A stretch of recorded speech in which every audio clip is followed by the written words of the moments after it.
It is at the very core of his appeal. Since Donald Trump's improbable run to the White House began in 2015, the real estate magnate has managed to win over U.S. voters, even many who allow they don't like him personally, by arguing that he's a master negotiator who will swing a lot of new deals for the American people. But as the third anniversary of the president's election approaches, the evidence is mounting that Trump has mastered very little internationally. On the contrary, his various high-profile efforts at restarting negotiations with China, Iran, North Korea and other nations have, at least since the signing of his much-mocked makeover of NAFTA in 2018, all run aground. And this week Trump proved himself a dubious deal-maker yet again. He called off his visit to a close U.S. ally, Denmark, a country with a prime minister who's also a natural political ally, because she's as anti-immigrant as he is, ostensibly because the Danes refuse to consider selling him Greenland, which, technically, may not be Denmark's to sell anyway, since it is a semi-autonomous territory with its own prime minister. To many long-time Trump watchers, the president's poor performance at the diplomatic negotiating table is all of a piece with his overhyped career in business.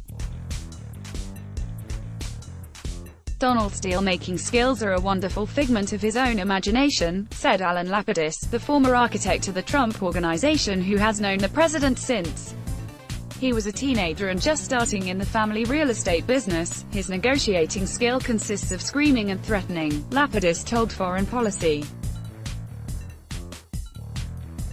Donald has no subtlety and no sense of humor.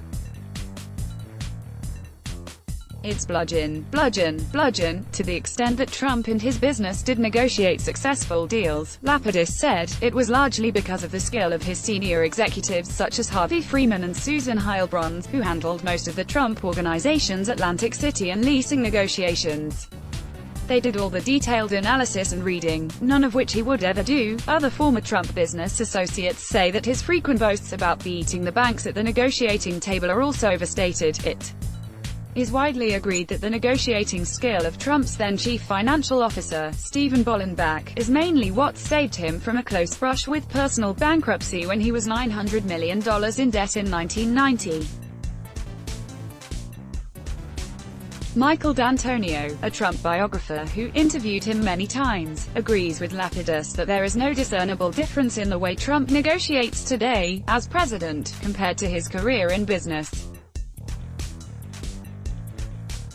His style involves a hostile attitude and a bullying method designed to wring every possible concession out of the other side while maximizing his own gain, D'Antonio said.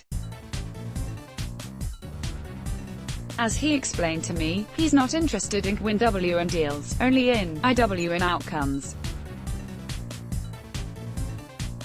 When I asked if he ever left anything on the table as a sign of goodwill so that he might do business with the same party in the future, he said no, and pointed out that there are many people in the world he can work with one at a time when negotiating with countries rather than companies. However, the situation is different. There are only so many countries in the world, and a president must deal with the major ones again and again, and on many different levels. Goodwill counts, in other words.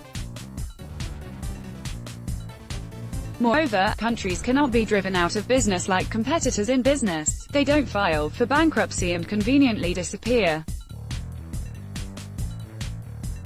There is no zero-sum, only I-win outcome in trade. Above all, national pride comes into play. A successful negotiation must leave the other side a face-saving way out. World leaders can't just surrender and slink off like someone who's been beaten on a business deal.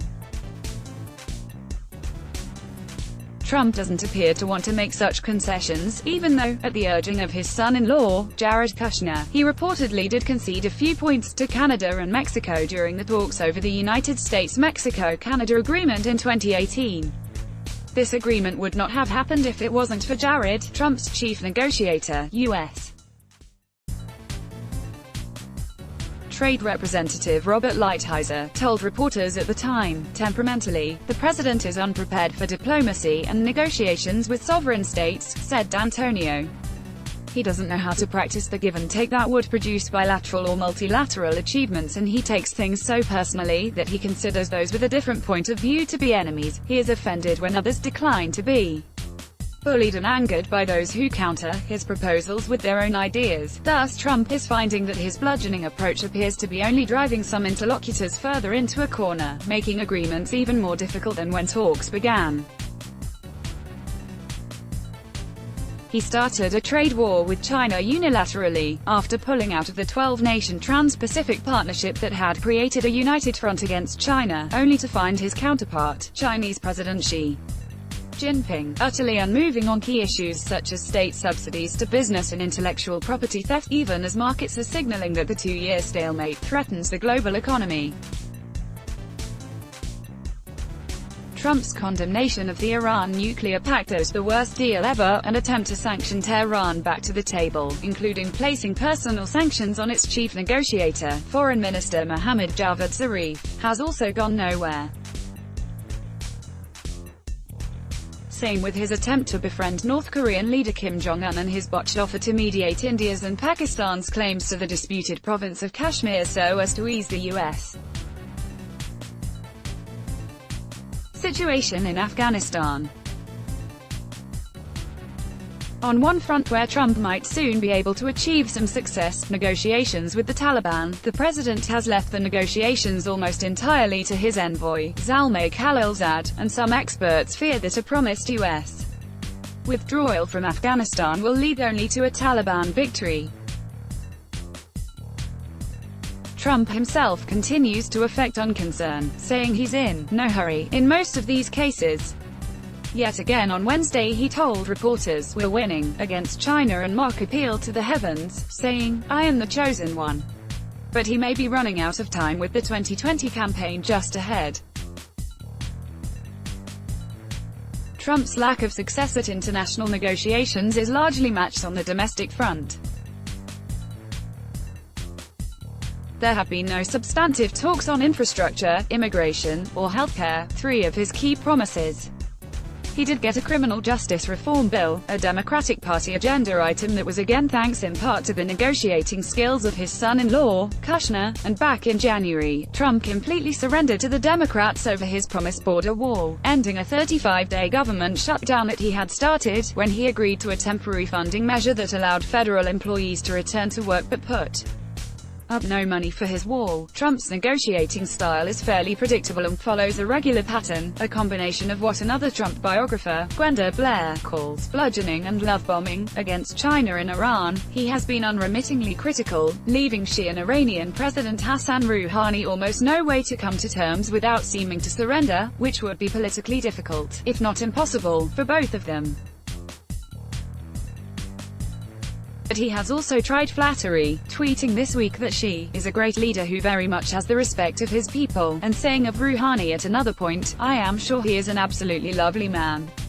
In dealing with Kim, also, Trump followed up an early slough of threats. At one point he even blasted his then Secretary of State, Rex Tillerson, for wasting his time trying to talk to North Korea, with repeated attempts at flattery, summiting and exchanging private messages with Kim, and promising him a very rich country if he gives up his nuclear weapons. Yet neither Trump's public diplomacy nor the talks with his ministerial-level negotiators have achieved any notable progress, except, perhaps, for Kim, who has gained an unprecedented degree of global recognition and legitimacy for his regime. From China to Denmark, Trump's approach is vintage Donald, trying to get alone in a room with one other person, which of course is why he doesn't like multilateral treaties or conventions at all. Blair said he wants to be in there with one person so he can really lean on that person. The bid for Greenland, Blair said, is also in keeping with Trump's career path. Part of what's going on is that he has only ever been engaged in building a brand, she said. First it was Trump Inc., then as a casino magnate, then as a reality TV magnate. Now it's the president magnate. What better way to build that brand than to buy the world's largest island, Lapidus, whose family ties to Trump go back to the president's father, Fred Trump, for whom he also worked as an architect, said Trump's approach here as well is all too familiar to his business associates. It all flows out of the way he was when he was in business. Everything he's doing now is an echo of that, starting with the non-stop lying, which at the time I thought was kind of cute. Now, as then, Lapidus said, Trump's negotiating style is all tactics of the moment and no appreciable strategy, which is facilitated by the president's frequent tweeting. Lapidus recounted a court hearing involving an Atlantic City casino in the 1980s, when he said he felt forced to back up, under oath, Trump's false account of his reasons for building it. Afterward I asked him what he was doing, why he said what he did. He said, "Alan, I had no idea what I was going to say until the words came out of my mouth, that is Donald Trump, let's block ads. Why?